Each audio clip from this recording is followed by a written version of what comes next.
할렐루야. 사랑하는 대강의 가족 여러분, 오늘 하루도 하나님의 말씀과 동행하는 삶이 되길 소망합니다.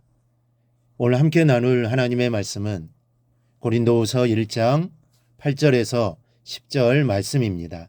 형제들아, 우리가 아시아에서 당한 환난을 너희가 모르기를 원하지 아니하노니 힘의 격도로 심한 고난을 당하여 살 소망까지 끊어지고 우리는 우리 자신이 사형 선고를 받은 줄 알았으니 이는 우리로 자기를 의지하지 말고 오직 죽은 자를 다시 살리시는 하나님만 의지하게 하심이라. 그가 이같이 큰 사망에서 우리를 건지셨고 또 건지실 것이며 이후에도 건지시기를 그에게 바라노라. 아멘.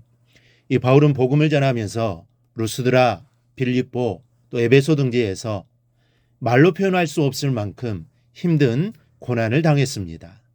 욕을 먹고 문전박대를 당하는 그런 정도의 고난이 아니라 오늘 9절 말씀과 같이 이제는 사형 선고를 받았다라고 생각할 정도로 심각한 고난이었습니다. 그런데 놀라운 것은 바울은 보통 사람 같으면 좌절하고 낭망하였을 그 고난들을 통하여 도리어 은혜를 받았다는 사실입니다. 바울은 고난을 통하여 자신의 약함을 알게 되었고 이제는 자신을 의지하지 않고 더욱더 하나님만을 의지하게 된 것입니다. 그래서 오늘은 성도들이 받는 고난에 어떤 의미가 있는지를 생각해 봄으로써 은혜를 나누고자 합니다. 먼저는 자기 자신을 의뢰하지 않게 하기 위해서입니다. 이 말씀드렸듯이 바울은 살 소망까지 끊어져 사형 선고를 받을 줄 알았을 정도로 극심한 고난을 당했다고 이 본문은 말씀하고 있습니다. 그리고 그 이유를 9절에서 밝히고 있습니다. 우리는 우리 자신이 사형 선고를 받은 줄 알았으니 이는 우리로 자기를 의지하지 말고. 하나님께 성도들에게 고난을 주시는 데에는 두 가지의 이유가 있습니다. 그 이유 중에 하나를 이 말씀이 밝히고 있습니다. 자기를 의뢰하지 않도록 하기 위해서라는 겁니다.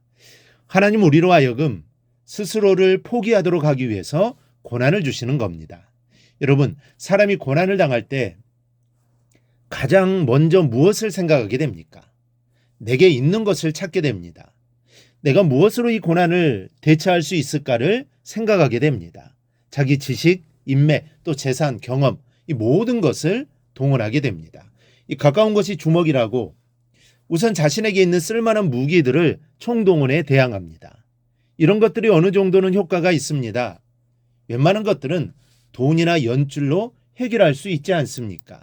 그래서 세상이 돈이면 최고인 줄 압니다. 그러나 극심한 고난은 이런 것으로 해결이 되지 않는다는 사실입니다. 이 사람이 가진 능력에 따라 다르긴 하지만 각개인이 자기의 능력으로는 도저히 해결할 수 없는 문제들이 있습니다.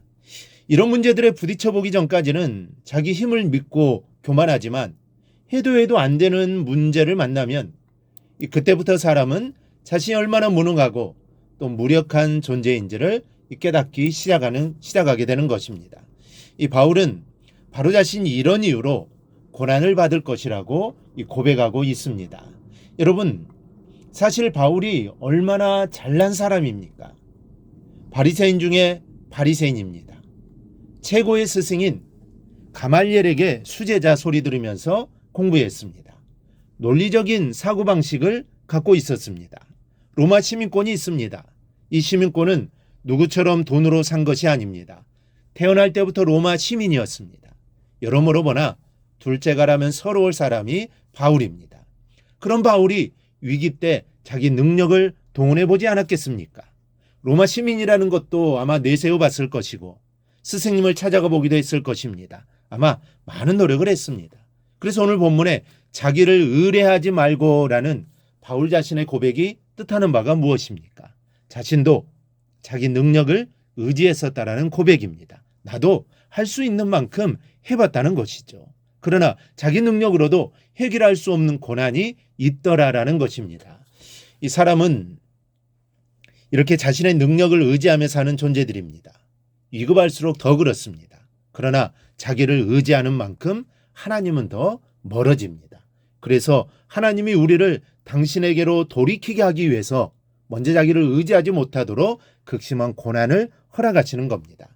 우리는 이 사실을 깨달아야 합니다. 그래야 고난 앞에서도 담대할 수 있고 자신을 의지하지 않게 되는 것입니다. 둘째로는 오직 하나님만 의뢰하게 하기 위해서입니다. 자기 자신을 의지하지 않게 하시려는 것이 고난을 주시는 예비적인 목적이라면 하나님을 의뢰하게 하기 위한 것은 그 예비적 목적의 완성입니다. 자기 자신을 의지하기를 그치고 하나님만 의지하게 하시려고 하나님이 극심한 고난을 주시는 겁니다. 그래서 바울은 이렇게 결론을 맺습니다. 우리는 우리 자신이 사형 선고를 받은 줄 알았으니 이는 우리로 자기를 의지하지 말고 오직 죽은 자를 다시 살리시는 하나님만 의지하게 하심이라. 여러분, 하나님이 공연히 인생들에게 고난, 근심, 괴로움을 주시는 것이 아닙니다. 연약한 자신을 강한 자신으로 착각하는 그 착각 속에서 끄집어내기 위해서, 그래서 죽은 자를 살리시는 하나님만 의뢰하게 하기 위해 구원의 은혜를 주시려고 고난이나 근심이나 괴로움을 주시는 겁니다. 고난도 다 우리를 위한 하나님의 사랑입니다. 자기를 과신하지 않고 자신의 한계를 분명히 알아서 하나님만 의뢰할 때 구원의 은혜가 임하는 겁니다. 그러니 감당할 수 없을 것 같은 고난이 닥쳤을 때는 이 시간에 주신 말씀을 생각하십시오. 내가 내 힘을 의지하는 것이 아닌지, 내가 교만한 것은 아닌지, 인본주의적인 생각으로 가득 차 있는 것은 아닌지 하나님께 무릎 꿇고 깨닫기를 구해야 하는 것입니다. 그리고 확신하고 감사해야 합니다. 내게 고난이 닥쳤다는 자체가 나를 향하신 하나님의 관심이요 사랑임을 확신하고 감사해야 합니다. 내가 망하라고 주시는 괴로움이 절대 아니기 때문입니다. 우리 하나님은 절대로 그런 하나님이 아닙니다. 복이 되라고 주신 고난임을 믿고 고난 중에서도 능히 감사함으로 고난을 통해 주시는 구원의 은혜를 오늘도 풍성히 받아 누리는 성도들이 되기를 주님의 이름으로 축원합니다. 오늘 묵상한 말씀을 굳게 잡고 삶으로 실천하며 살아내는 대강의 모든 성도들이 되기를 축복합니다.